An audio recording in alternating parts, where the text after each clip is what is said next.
Delegation is a vital skill, but it's so hard for a lot of us to delegate and to put it really into practice. Often, a lot of people shy away from delegating work. And if you're one of them, don't feel any way about that. This podcast episode is designed to help you fix that so you can delegate with ease.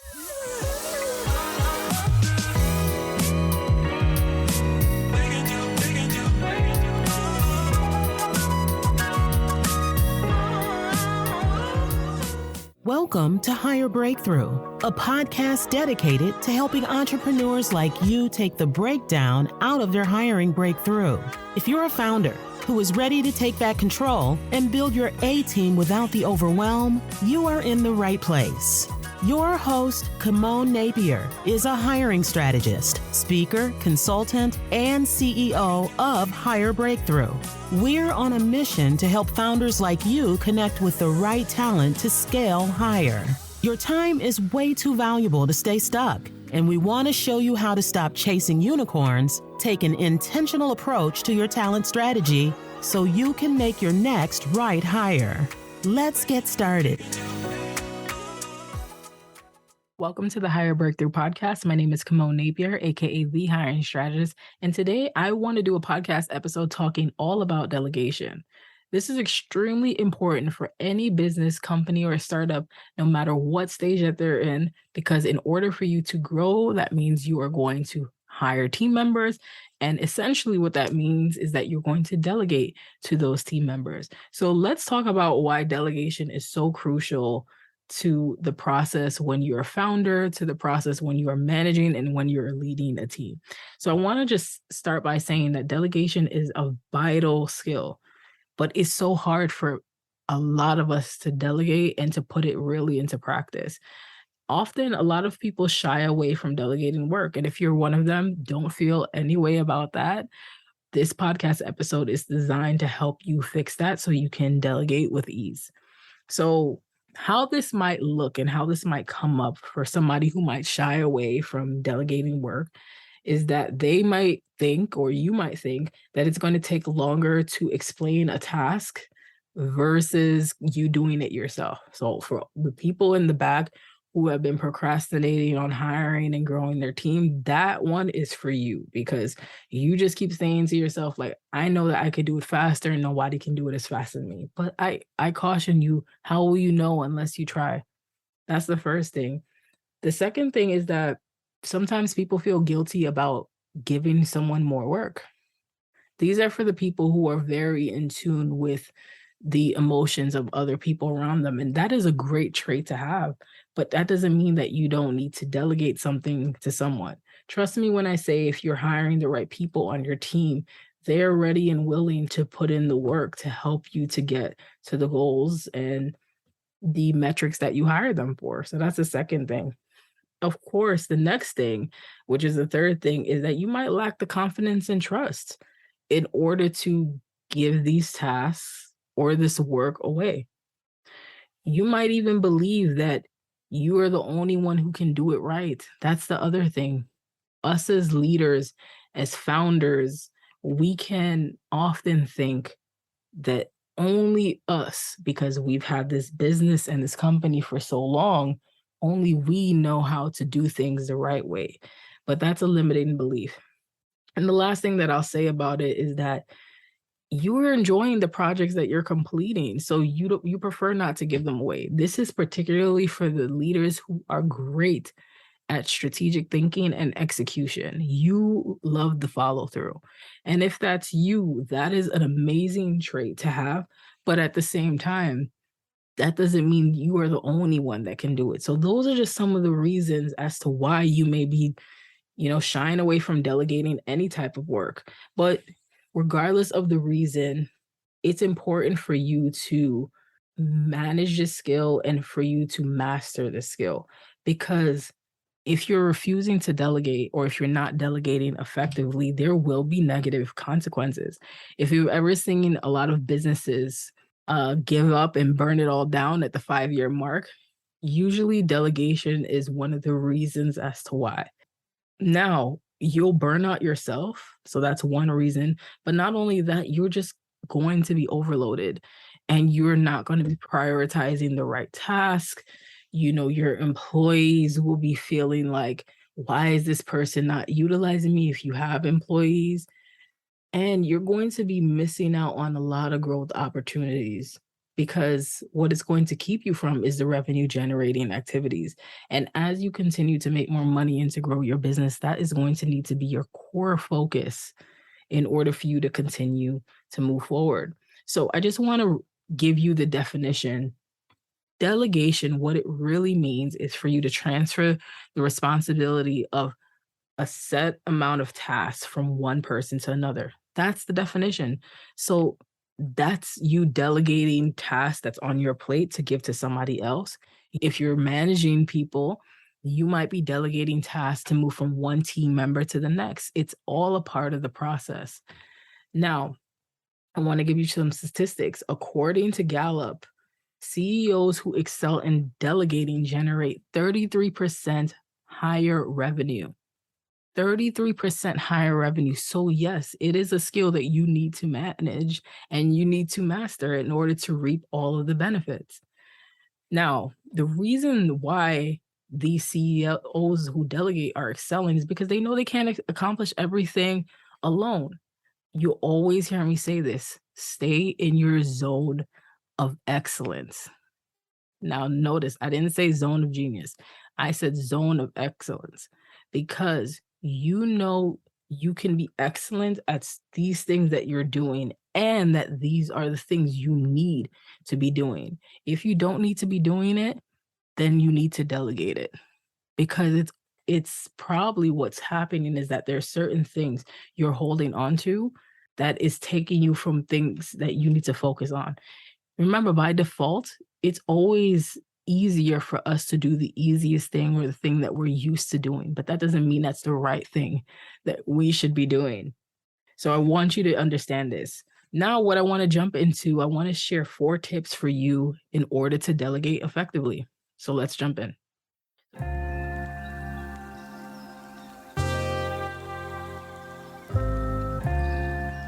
If you haven't checked out the Hire Breakthrough Calculator yet, what are you waiting for? The Hire Breakthrough Calculator is a simplified tool allowing you to calculate the budget for your next hire minus the hassle.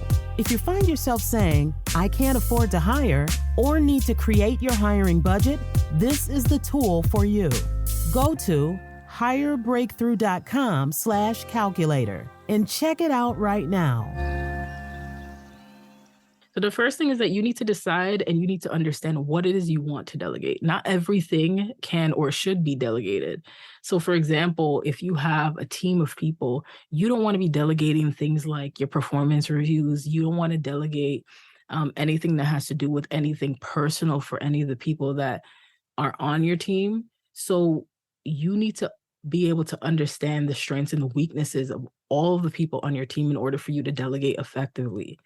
Because what you don't want to do is delegate things to the wrong person, because it's going to cost you money, because you might be paying this person to do things that is just not in their own zone of excellence. And it's a waste of time and resources. Or you want to be able to delegate it effectively to the person who is able to do it efficiently, quickly, and is something that they like to do. Ultimately, if you know what you need to delegate, it's going to help you to reap the benefits. So a lot of things that you may be doing, if you're not sure if it's something that you need to be delegating, do a time tracking exercise. Particularly if it's you, time track yourself to see what it is that you focus on in your day, and then you'll be able to see some things that you may need to delegate or you could give away. Because wouldn't it be better for you to assign a task or a project to the person that is good at it, that can get it done effectively, so you can focus on the things you should be?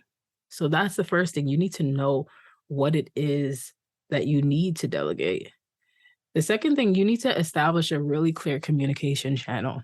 So what you don't want to do, you don't want to be micromanaging. That's a whole nother podcast episode, but I wanted to talk about it briefly. What you want to do is have an open chain of communication between you and the person you're delegating to, so they can ask you questions and they can give you status updates. So you can use different types of tools to do this. You can use things like Slack, Microsoft Teams. You could use a project management tool like Asana or ClickUp or Notion. Regardless, you want to make sure that you have a clear, open chain of communication and you have a process and a procedure in place for that communication. Because you have to be able to communicate with this person in some way for them to come back and report to you. So this is going to be the way for you to be comfortable delegating tasks to somebody and also get the information you need in return. So make sure that you're setting up regular check-ins and providing feedback to this person both ways. Okay, so that's the second thing. The third thing is that you gotta allow for the people that you're delegating to fail. This is a big thing. I think sometimes, especially if you are hiring externally for a role and it may not be somebody you already have on your team, some of us as founders have the thought process that, okay, and they'll say to themselves, I want this person to come in and hit the ground running. Well, that is all nice and dandy, but at the same time, you have to give space for them to learn from their mistakes. So you got to allow them to fail and be okay with that. Now, I'm not saying that you're going to allow them to do something detrimental, but you have to make sure you're giving them all the information that they need to succeed. And if they slip up on something, you guys need to have a conversation, which is an open chain of communication, where you are providing feedback, they're providing feedback, and you can fix it moving forward.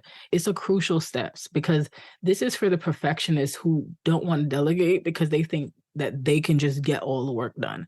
Eventually, you're going to slip up and it might cause you to lose money. You may not do follow up on something that you need to follow up on. So you have to allow for failure because it's a place to experiment, but you're going to also want to empower the people that are working for you to learn from their mistakes, get over it, and move forward. So it's going to make the whole delegation thing much, much, much, much more easier. Then the last thing that I wanted to share, number 4, is that you need to give credit for the people who are doing the things you're delegating to. Now, of course, if you're delegating the task and the people and your team who are working under you are seeing everything through from start to completion, you need to give them recognition and credit for that. That is a major accomplishment.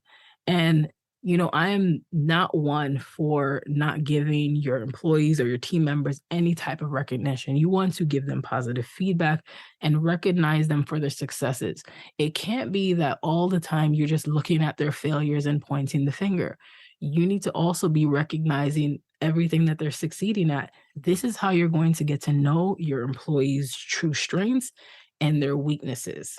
You need to have the information so you can make decisions in the future about certain things this person is doing. That's how they're going to grow with you over time. That's how you'll promote them in the businesses because you'll truly understand what it is they're good at. So now what I need you to understand is that when you're recognizing successes, it's only right because it's going to make the people working for you more engaged and it's going to make them even more successful. So it's a really counterintuitive process and it's going to lead them to future wins. Some people, depending on their love language, all they need is the word of recognition and that, makes the whole day better for them. So make sure that you're recognizing your employees and your team members for the credit that they're doing to actually see these tasks and these projects through from start to completion successfully. So those are the 4 key areas that I want you to keep in mind when it comes to delegating. So those are the tips to be able to effectively delegate. And if you have been holding yourself back and you're not delegating effectively or you're not delegating at all, I want you to take all of the tips that I said and start to delegate. And part of that delegating process is to grow your team. You need to hire people on your team that is going to help you to push your business forward and to really hit some of your goals. So if you need help with that, make sure you contact me and my team at Hire Breakthrough in order to help you. Now, I hope you enjoyed this podcast episode. Make sure that you rate and review it below and stay tuned for the next episode. Are you ready to make your next right hire but are stuck in the weeds? If so, be sure to grab the Scale Hire Roadmap. This is a resource that we developed to give you the steps to attract and hire your A-team. You can get the roadmap for yourself at hirebreakthrough.com/roadmap. This podcast is produced, engineered, and edited by CEO Rising Creative and Greatborn Studios.